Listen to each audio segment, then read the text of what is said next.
You've seen her character countless times, smiling warmly, devoted to serving others, never worrying about herself. But have you ever wondered where this comforting, loyal Mammy stereotype comes from? This familiar image was never real. It was carefully crafted propaganda, a dangerous myth designed to portray black women as joyful, obedient servants, content with their life dedicated exclusively to serving others. Known as Mammy, this stereotype emerged during slavery to hide the harsh reality of exploitation and oppression. This persistence of this stereotype doesn't just affect history, textbooks, and old films. It deeply impacts the way we see black women, even today, constraining perceptions of their intelligence, strength, and complex humanity. So join us today while we discuss the origins of Mammy.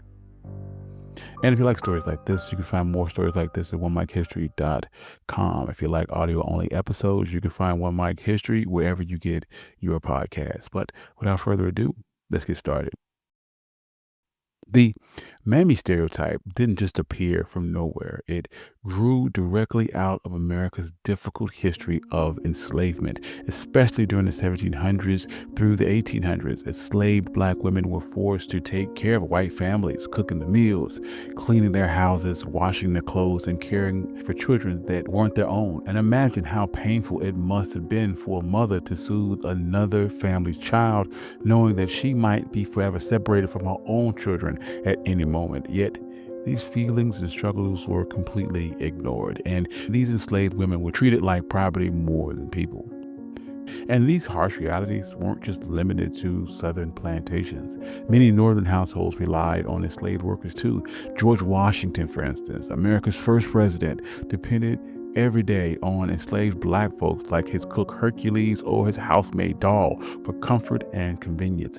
Day after day, enslaved black women bathed babies, soothed toddlers, comforted sick and scared children, and were subjected to endless amount of chores. And they did it all against their will under the constant threat of punishment. So in the early 1800s, people began questioning slavery and wanted it to end, to fight back against this criticism. Enslavers created this misleading image. The Mammy stereotype was born. They portrayed enslaved black women as older, happy, devoted caregivers who loved serving white families, and they did this deliberately to make slavery look friendly, harmless, and even kind. But this couldn't have been further from the truth. Many enslaved women weren't older or happily devoted at all. They were younger women who feared for their safety, sometimes chosen by their enslavers because they found them attractive, and they were always under the risk of abuse and losing their families. Another uncomfortable reality is that enslavers wanted to hide the assault and harassment faced by enslaved women, so they cheerfully drew Mammy as older, overweight, motherly, and completely non-threatening, who couldn't have possibly been harmed or abused. Her cheerful, loyal appearance reassured white society and kept people from seeing the ugly truth of enslavement. And even after enslavement and into the Jim Crow era, where racism and discrimination was widespread, white society romanticized the past by bringing back these Mammy images. You would see it everywhere in advertisements, in literature, and Hollywood films, repeatedly showing black women as cheerful housekeepers who were merely here to serve. A painful example of this is Aunt Jemima. Aunt Jemima started out as a minstrel caricature, a smiling, motherly black servant. At the 1893 World's Fair, Nancy Green, a formerly enslaved black woman from Kentucky, portrayed Aunt Jemima. She made pancakes, told nostalgic stories to huge crowds, and became incredibly popular. Soon, Aunt Jemima's face was everywhere on pancake mix and syrup bottles and kitchen gadgets.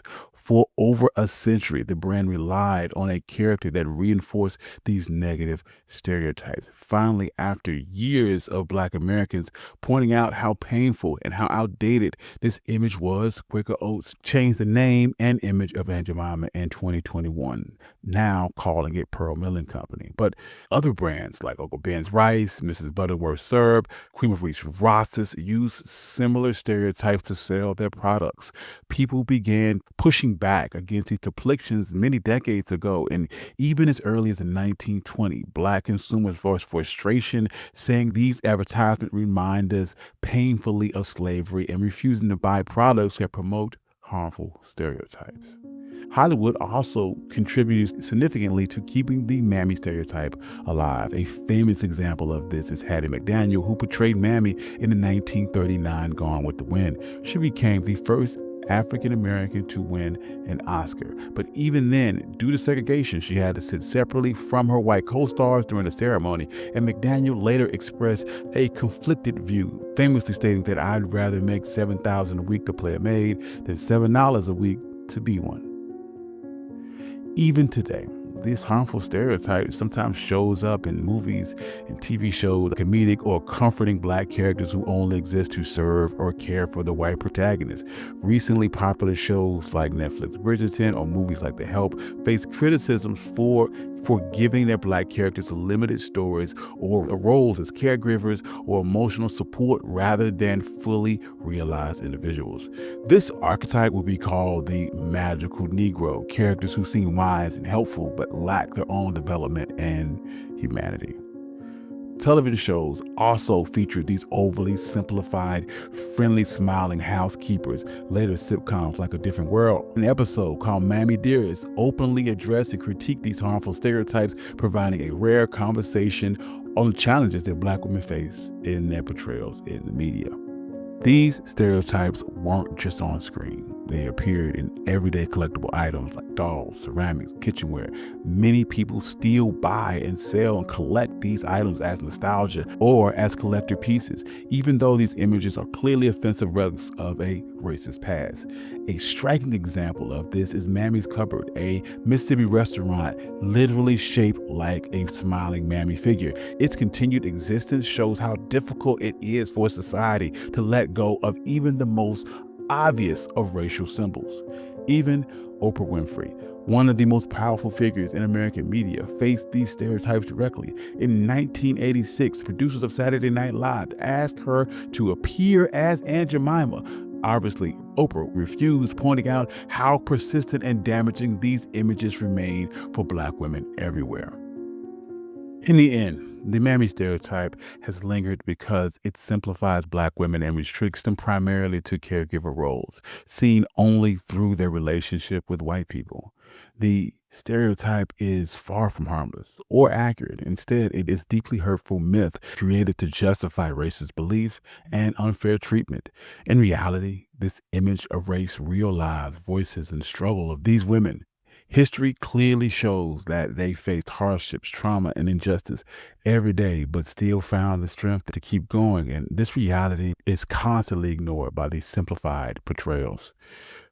Even though society has changed, we still see harmful stereotypes lingering in today's media, and it impacts how we view Black women. Historian John Hendricks Clark reminds us that the images we see truly matter and emphasize the importance of understanding and reclaiming Black history and culture, pointing out that negative stereotypes and false portrayals can deeply affect how Black people see themselves and how they feel about their self-worth. By noticing and questioning these harmful stereotypes, we can help create a media environment that respects and celebrates Black women in their full humanity. Thank you. This has been One Mic Black History, and this has been the story of Mammy. If you like stories like this, you can find more stories like this at onemichistory.com. I have a Substack. You can find me on Substack at One Mic History. Also, if you like audio-only episodes, you can find my podcast, One Mic History, wherever you get your podcasts. Also, I'd like to thank all my financial contributors. I love you all, and thank you for your contribution. Peace.